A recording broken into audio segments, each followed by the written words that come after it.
Hi friends, welcome back to my channel. If you're new here, my name is Erin and I do mostly budgeting videos like the one you're about to see here.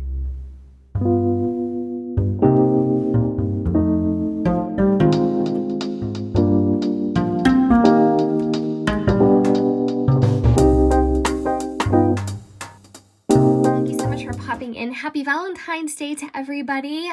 Today I am going to actually share with you my very first lump payment on our mortgage. And if you have been with me for just a minute, you know that my husband and I have a plan to stay in our house and hopefully to pay our mortgage off within the next 4 years. So if everything goes as planned and we can be, I guess, disciplined enough to take this to the end, we should pay off our mortgage right around December of 2025, maybe November. And so this is my budget notebook in case you are new to my channel. I keep a tool notebook cover around a happy planner, a large happy planner, a big happy planner. And I do all of my budgeting layouts in here. So sometimes I will create them on one of the layout pages, the calendar pages, or I'll use one of the ones I keep in my Etsy shop. And it's just a super simplified budget check with me. Budget with me. Budget check with me. What? Budget with me weekly check-in form. So this is the last one that I did. No, this is the last one I did, February 7th, where I listed my husband's commission and then our fixed expenses. And then I just kind of lay out what our month looks like as far as week to week, what our variables are. Variables usually include groceries, dog food, miscellaneous purchases, gasoline, all that kind of stuff. And I do have another week to include. I think I'm going to include it on this page here because it was my February 11th pay. So I'll be talking about that in another video. But I want to turn to our mortgage payoff. And this is the schematic that you can actually create one of these for yourself. I have a link to Dave Ramsey's early mortgage payoff calculator link in the description box below. And what you would do is you would just plug in your information. It's so quick and easy. It takes like 10-15 seconds to do this. And once you plug in your mortgage information, which includes, I think the starting rate of your loan or the starting amount of your loan, the interest rate, and what you have left on it, or you can just go by what you have left, what your current balance is and your interest rate. There's a couple different ways you can do it. But if you go to the next step in what the calculator projects for you, you can download this entire schematic, which includes all of the amounts and where you should be at, principal versus interest, extra principal, all that until your payoff date. So I have this tabbed in my notebook. And what I'm going to do is I'm going to highlight, maybe. Let me see if I have a marker that I can highlight with. Yeah, I do. So I'm going to highlight actually what I have, well, what we're down to.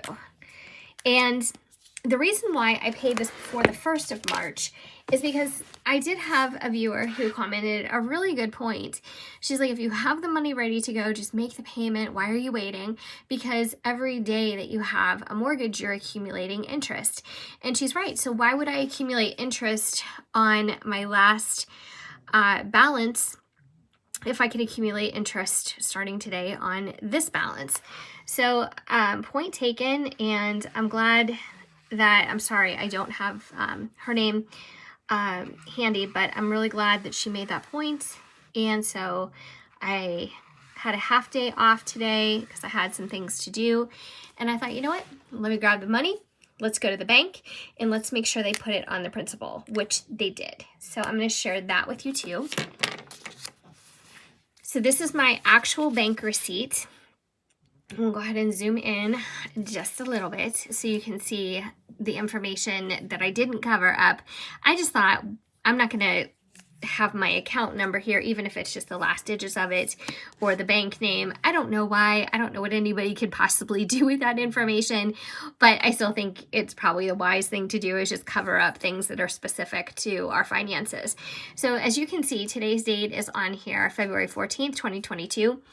I made this payment at 12:18 p.m. and it was for $5,400. And as you can see, they actually highlighted that this was applied to the principal balance. So it immediately brought us down. I'm gonna zoom in just a little bit more. If you hear snoring, that's my dog in the background. My new balance is $97,545.59, which is a little bit lower than what it's projected to be as of March 1st. But I also made a payment recently, a mortgage payment at the beginning of this month.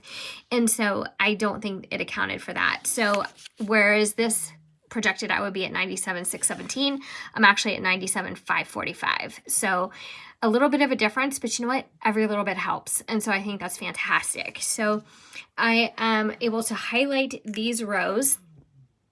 And now I am saving currently for Q2. And I'm not going to make these payments every single month. I'm still going to do it quarterly. Just because it's just the way I prefer to do it. But I do have the first month of Q2 already saved and ready to go. And I think it's in here. Let's see.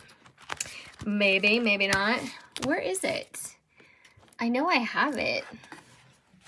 I have Q2 month 1, which would be, here we go.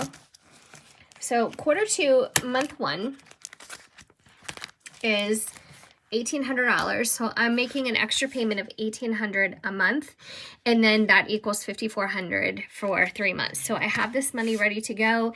I need to add 2 more months worth to that. And in case you are new here, you may be wondering, how all of a sudden are you capable of throwing an extra $1,800, almost $2,000 a month onto your regular payment? And the reason why we're able to do that is because my husband lost his job. I know this is a broken record for some of you guys, but I always say it just in case there's somebody new here. My husband lost his job. He's a displaced worker, and so he was offered a job out of state, many, many states away.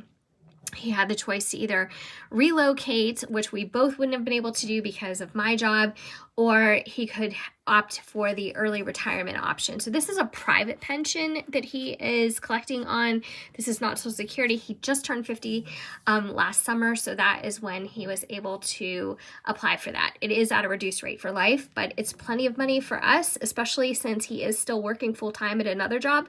So we are so blessed to have things just fall in line and work out. I mean, it was just such a long time. It was literally years of not knowing, up and down, back and forth, all kinds of like, I don't know, the unknown. So it finally did work out. And we're using that monthly sum. It's about $2,400. We're taking $1,800 of that and we're applying it to our mortgage. So we could apply $2,000, but it doesn't make that much of a difference for the final payoff. I mean, it's a matter of like a couple, I don't know, maybe a couple months difference. I plugged in these numbers so many different ways into Dave Ramsey's calculator, and this just seemed to be the best thing for us. Plus, I wanted to have that extra $600 a month toward any type of loan that we would need to take out for our home renovation. So that's the other part of the story. We were going to sell our house, and we ended up choosing not to do that because we thought that this was a great time to take advantage of, you know, paying off the mortgage sooner. We had a 30-year mortgage, and we were due to pay this off in 2047 because we had refinanced in 2017, and that would have given us 30 years. But 2025 is a whole heck of a lot better. So, you know, the trade-off is not moving right now, but I don't think this climate is the best climate to be purchasing a house. I think it's great if you're in the midst of that, or if you're in the position to do that, but houses right now are just more expensive. It's just the nature of it. So, you know, in the housing market, it's so fluid. It goes up, it goes down. There's so many different components that go into the price of housing.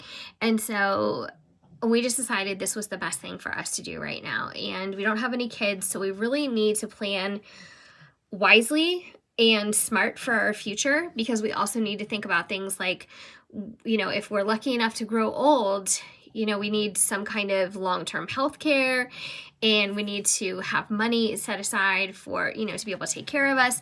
We have nieces and nephews, we have tons of family, but of course, you know, nobody wants to be a burden on anyone. Even if you do have kids, this may be something that you're planning on doing, you know, just because you're thinking ahead and, you know, this is what you want to do. I mean, there's so many different things that people can do, so many options, but this is the route we're taking, and we just want to make sure that we're taken care of in old age. Again, if we're lucky enough to get to old age, I think that's a blessing. So anyway, thank you so much for watching. I know that I was absent for a couple days, and I just really had to rethink my whole schedule of uploading every single day. I explained why in a couple of my last videos, but I will be back this week. I'm going to continue to upload every single week. I'm just going to focus more on the budgeting, and I have decided I will create a separate channel for anything that has to do with planning, fun stuff, vlogging, shopping, all that kind of stuff. I will have a separate channel for that, just so whomever is here just for the dollars and the line items can be assured that that is all that will be in your feed. So thanks so much for watching. I appreciate it. If you haven't already subscribed, I would love if you stuck around and did so. And of course, as always, I hope I see you guys in my next video. Take care.